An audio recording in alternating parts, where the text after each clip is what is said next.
Nicolas Kazadi s'est-il tiré une balle entre les pieds? Au regard de ces accusations, l'on peut dire oui.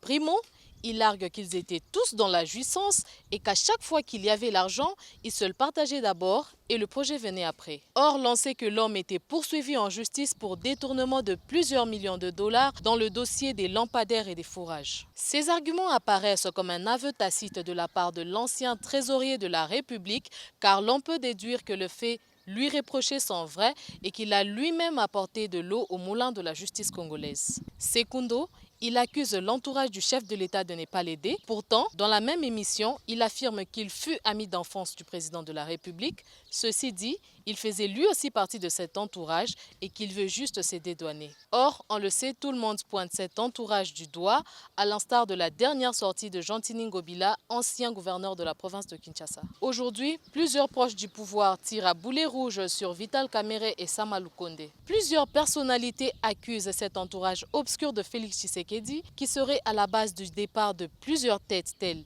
François Béa ou encore le retrait de Dani Banza, eux aussi victimes de cet entourage.